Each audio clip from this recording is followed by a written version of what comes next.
Welcome to Parent Orientation. My name is Maria Wentworth. I work in the Learning Abroad Center, and I often speak with parents about how to best prepare and support their student who plans to study abroad. So today I will go over some of those points. The purpose of Parent Orientation is really to address any of your concerns. I try to go through kind of what the role of the Learning Abroad Center is, as well as the different partner organizations that we work with and their staff, parents and what role you can play with your students going abroad, and then finally what students' responsibility is as they prepare for their study abroad experience. Also communicating with and supporting your students, so some specific things that you can do to help in the process. And then finally, on-site support. So what the Learning Abroad Center does for your students while they are abroad. There are a variety of things that we do to make sure that all students feel supported during the entirety of their program. This specific orientation is not geared for a particular location. So there are a variety of other orientations available specific to country that would speak more to things like accommodation in that country, airport arrival, program schedule, in-country cell phone, vaccinations and visas. Those specifics will not be talked about in the parent orientation. So a little bit about students and parents today. A lot has changed over the years. And while back maybe 10, 20 years ago, parents were very much less involved with their student and the process of studying abroad and what their student would be doing while they were abroad, today, in contrast, parents are very involved. And thus, our processes as an office have evolved with that change. So with students, we are doing very, very detailed advising. Students are not choosing a program on their own. Most likely, they're working very closely with our office to make a choice that's aligned with their academic, personal, and professional goals. They go through multiple orientations. So not only are they going through orientations before they leave, they're also going through orientations once they arrive on site. Also, once they are on site, the level of support that we provide is extensive, especially in comparison to in years past, where study abroad was more of an independent endeavor for students. The majority of our programs have very, very close-knit communities that students are arriving within. So if they do need any support or help, they have it right at their fingertips. And then also the connection that technology has provided. Just due to data plans and cell phones and how prevalent that is for students to have, that really does change the landscape of what study abroad looks like. Things like text messaging, Skype, blogs, Facebook, all of those platforms really make it so that students, while they may be on the other side of the world, they're able to stay very connected to you if that's what they choose and you choose. You know, and parents oftentimes are very, very close, have a very close relationship with their students. Not only in communication, but just for support and emotional stability for students. And so that really has changed the way that students want to stay connected while they're abroad. There's increased parent involvement. Parents are oftentimes very included in the application process or even the decision-making process of where a student chooses to study. And therefore, our office, the Learning Abroad Center, has done a lot of work to make sure there are improved resources specifically for parents on our website and like this orientation. One thing to know about the way that we communicate with parents is that we do have to abide by the FERPA restrictions. So the Family Education Rights and Privacy Act. And so basically what that means is that students are considered adults and they're able to determine, or even required to determine, who will receive information about them. So we can share certain information about the program that they're doing, things that are general or public about the program, so dates, fees, the overview of the program, but we're not able to share specific personal information about a student. So, you know, if they've turned in certain bills, or if their forms are submitted, or what their cell phone number is in the country that they're in, what their home state address may be, we're not able to share that information with parents, since students are the adult, and that is personal information about them. So if a parent contacts us, what the Learning Abroad Center must do is refer that parent to their student and potentially contact that student and let them know, please get in contact with your parents about these details. So if you do decide to contact the LAC, keep that in mind. With that being said, if there is any type of emergency, any type of things that are happening either within the United States or within the country that your student is in, that is when we would override these rules, so to speak, and make sure that you are informed that your student is in this location and that they are safe. So the FERPA laws do dictate a little bit of how we are able to approach communicating with parents. Therefore, the Learning Abroad Center philosophy and kind of how we consider student development theory is very student-centered. We focus on the student and what their desired outcomes are throughout all of our advising and learning processes. We really, from a very early stage, want to encourage independence in the student before they even go abroad. So in the kind of advising stage or the exploratory stage for students, we're really encouraging them to take ownership over the decisions that they're making.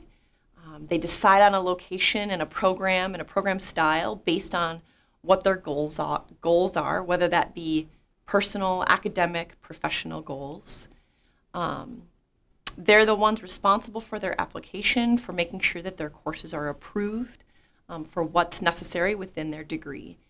We really want to establish that independence at an early stage so that once they go abroad, they're more set up for success. They're ready to kind of be able to navigate ambiguity while they're abroad and have that confidence in their independence to succeed. So we do believe that study abroad starts before a student gets on the plane. Hopefully they feel prepared at that stage to utilize the resources while they're abroad, you know, develop that community for themselves so that they really do feel like it's a home away from home. A few of the things that we do pre-departure with students. We really encourage parents to kind of develop a communication plan. So like I mentioned earlier, with all of the technology that's available today through cell phones specifically, you could potentially be in contact with your student a lot. And it's important to develop that communications plan before they go abroad while you're still with them in person. So talking about how often you plan to be in contact with them.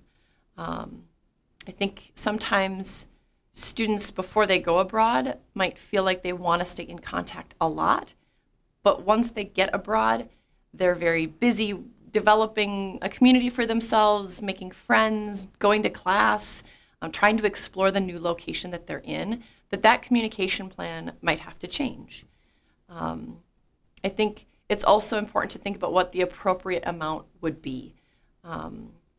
Maybe initially you want to be in contact with them every day, but ultimately, is that detracting from their experience abroad?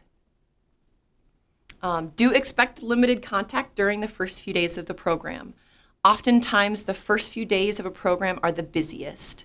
The Learning Abroad Center does a really great job of making sure that a cohesive group is formed on the program, and oftentimes that means almost like a retreat-style experience for the first few days. So students are all staying in the same location, they're trying to get to know each other, they're learning about the expectations of the program. So they may not have access to Wi-Fi, they may not have access to call you immediately. So know that they may not be in as close of contact right when they get abroad. And if any issues arise, use in-country resources first. So we always tell students, even though it is easier to resort back to your resources in the United States, that's not what is most readily available and what will be able to help you more efficiently. So if students do have some sort of issue, are struggling in some way, we really encourage them to communicate with on-site staff, of course, as well as their parents. But on-site staff are the ones who are trained to help them in the country that they're in really succeed.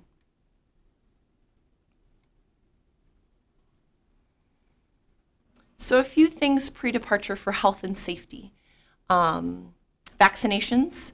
So the main thing with vaccinations are making sure that you look up the location that your student is going to on the CDC website and follow their recommendations. So oftentimes those vaccinations may vary and change. So checking the CDC resources, in the months leading up to students' departure is really important to make sure they have the vaccinations that they need. Students are also required to fill out a health information form. So this is a part of all students' applications, and it's a self-disclosure form. So students are highly encouraged to self-disclose any sort of physical or mental health concern that they may be dealing with.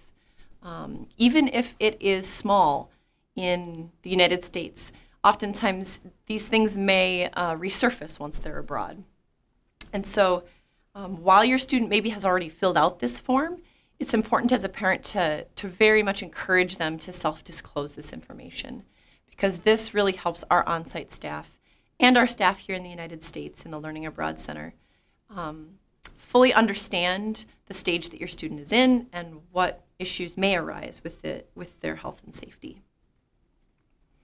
The online health and safety orientation is mandatory for all students, so they've needed to do that before departing. And then finally, CISI International Insurance. So the Learning Abroad Center does organize international insurance through CISI for all students going abroad. Do not cancel your U.S. insurance while they're abroad, but do know that you have additional insurance for them that covers almost everything. A little bit more about mental health. You know your student and their history better than anyone else does. As I mentioned, things like anxiety and depression can relapse abroad. So it's really important to talk and have these conversations again in person before they go abroad, so that they understand that these things can resurface and what their coping mechanisms are, what their strategies are for dealing with any sort of mental health issues they may run into. Again, we really encourage and hope to develop strong relationships within the program during a very early stage, so that they feel comfortable relying on the people within their immediate surroundings. But if they have coping mechanisms developed here in the United States, encouraging your student to realize that a lot of those same coping mechanisms can be available to them in another country. So getting exercise, talking with friends and family about what they're going through. These things are still possible while they're abroad, but sometimes they don't realize that in the moment. So talking about kind of what their strategies are before they go abroad. And even involving a therapist, if that is helpful and something that you've done in the past, can be a great way to make students feel empowered to know that they can deal with anything that may come up while they are abroad. A few specific resources that the Learning Abroad Center does have set up for students. So they are required on all programs to have a local cell phone. So whether that be a cell phone that we get set up for them for the program, or one of their phones from the United States that they get an international plan set up on. Either one, as long as they're able to communicate locally, that's mandatory. So if anything does happen, they can use their phone to contact people within the country that they're in. Comprehensive orientation upon arrival. So they do go through health and safety orientation specific to the country that they're in. So if there are any cultural differences that would affect their health and safety, those things are talked about then. A 24-hour emergency phone line is also available, so they all know if anything does come up, they can call that phone number. The Learning Abroad Center also does the STEP registration, so the Smart Traveler Enrollment Program. Students are enrolled with U.S. embassies in whatever country that they're in. And then finally, really strong lines of communication between in-country staff and the Learning Abroad Center here in the United States. So we are very close with our on-site staff, so we're making sure that students are tracked on and that they are attending classes and are cohesively becoming a part of their group on their program and are navigating things successfully. And our staff here in the United States are making sure that they're in contact with on-site staff to make sure students are succeeding. A few additional things that you can do prior to departure would be to review all program materials, including the program handbook. So all programs have a program handbook. It's typically 20-some pages long, and it goes through in great detail things like how to take out money from ATMs in a particular country, or what the best modes of communication are within a particular country. These things can be really helpful as you support your student preparing to study abroad.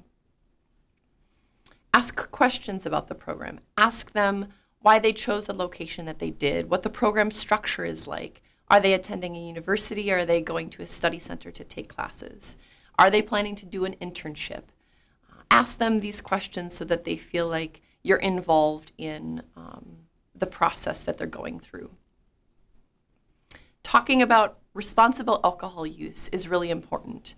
The majority of accidents that happen abroad are due to alcohol consumption. So making sure that students understand what the expectations are is really important. Our office also discusses this in detail, but coming from a parent as well can be really helpful. Reinforcing prohibition of students driving abroad. So we do have a policy that students are not allowed to drive pretty much anything abroad, and making sure that you talk to them about that can also be helpful. Also, creating a study abroad folder.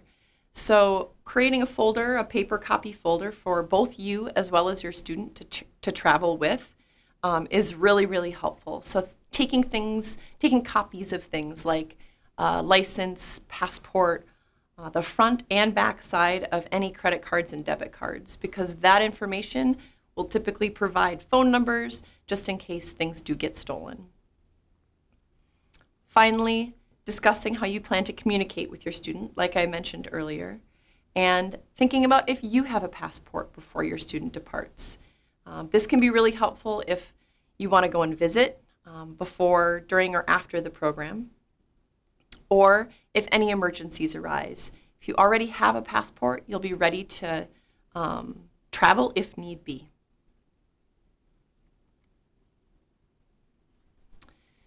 Sex, drugs, and alcohol abroad. So we talk to students about all of these things during pre-departure orientation, but it's also helpful to have these messages come from parents. Drugs are not something to be experimented with abroad. The Learning Abroad Center can only do so much with the local government to help out in situations where students are reprimanded for these types of behaviors. As for alcohol, responsible drinking behavior is really encouraged. Going out in groups, no one should be left behind, taking cabs at night. Again, these are things that we talk to students about, but having that messaging come from parents is also really, really important. Again, most incidents that happen are due to irresponsible alcohol use. So these conversations are very, very important to have happen. Good judgment and responsible choices. So something that we do talk more specifically about in the on-site orientations is how cultural differences can affect the way that you're interacting in a social situation as well, and making sure that you understand what your actions mean in the country that you're in. And then finally, sex and dating. So there are differences in the concepts of consent and what dating looks like in different countries. Again, we talk about these things, but it's sometimes really great to do some of that research before a student goes abroad. So once your student is in their destination country, how can you help from afar? How can you help when you're still in the United States? A few things to think about are how you interact with your student on the phone or via email or text message. Sometimes students can call in a crisis or seemingly in a crisis. And I think in those moments, it's really important to evaluate whether it is a true crisis. Thinking and understanding the theory of cultural adjustment is helpful. Knowing that students, especially at the early stages of their program, are going through a roller coaster of emotions and feel like even the smallest things, the smallest differences that they're experiencing are a really big deal or a crisis. So before hearing that information and assuming that it is a crisis, pause and be supportive and positive and encourage your student to contact on-site staff with their concerns.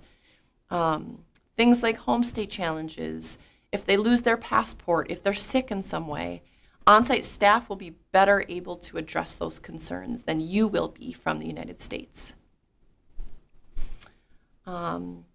Give him or her 24 hours, then reevaluate. So make sure that you're there to support them, especially in kind of a time of crisis or concern. And make sure that you let them know that they can contact you again soon and let you know what the status is. But the most important part is helping your student remain calm and utilize their resources on site rather than panic and resort to trying to have you help them from afar. How can you hinder in this situation? So increasing their anxiety, making them feel like it's more of an emergency than it maybe needs to be. Also letting your student become too dependent on you. It's really important for them to feel a sense of independence and confidence to navigate and deal with some of these issues or concerns that they may have on their own while they're abroad. So encouraging them, again, to utilize their community and contact on-site staff if they do have any issues. Finally, visiting during inconvenient times. So oftentimes parents and family do want to come and visit, and that's definitely encouraged, but making sure that you do so at a time that doesn't interfere with the student's academics. Missing class for personal travel is not permitted, so students are not able to take off from class while you're there. So making sure you're conscious of what their class schedule is and not interfering with that.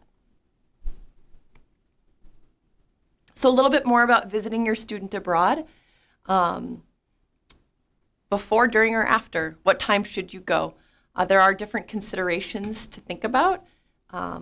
Going before a student goes abroad, at the very beginning of their program, just keep in mind that on-site staff are not able to host you. They're busy preparing for the group of students that they're about to receive, and making sure that the program details are in line. So you really are on your own for travel details. And thinking about what stage your student is in at that point in time. They're most likely anxious to make sure that they feel comfortable in the location they're in, to meet their friends, again, to develop a sense of independence. So having that discussion with your students is really important. During the program is also an option, but make sure that you are choosing to do that over a vacation if you plan to travel with your student or be involved with their daily life a lot, because like I mentioned, they will have class that they're required to go to. And then after can often be a great time to go, but do keep in mind that, you know, they are trying to say goodbye to this new group of people that they've most likely become really close with. So make sure that they feel like they are ready to have you in their new home. Billing and financial aid. So students, just to clarify, students are billed through their University of Minnesota account. So it would be just like paying for tuition or paying any other bills to the University of Minnesota. Instead of paying tuition, they are paying a program fee, but that is paid in the same way as any other bill on the student's account. Billing still follows the U of M dates and deadlines, and you can see that on the One Stop homepage. Before students go abroad, they are required to submit a SACE, a study abroad cost estimate, in order to access and modify their financial aid package. So if students are looking for any adjustments to their financial aid package, they do need to do a SACE form. And then a financial aid preview meeting is strongly encouraged for all students. Meeting with the student finance office, discussing with them what their options are, can be really helpful. And then finally, parent resources. We do have a variety of things on our website. This is a snapshot of our website with some of those pages specifically for parents. And some of the information on our website is a lot of the themes and kind of the topics that I've talked about now, but in more detail. So talking about what types of roles you can play as a parent trying to support their student abroad. Things like cost and billing info, health and safety details, pre-departure lists, re-entry lists, and then also some great book resources. So different travel guides and things to help you feel more comfortable about the location your student's going to. The U of M Parent and Family Program is also a great resource here on campus. So it's the parent office here in Minneapolis, St. Paul, can be a great place for you for additional kind of advice and resources specific to being a parent of a University of Minnesota student. And then finally, information on power of attorney and making sure that you can get the information and act for your student in a way that's necessary while they're out of the country. That is all the information I have for you today. Thank you so much for listening, and good luck with the study abroad process with your students.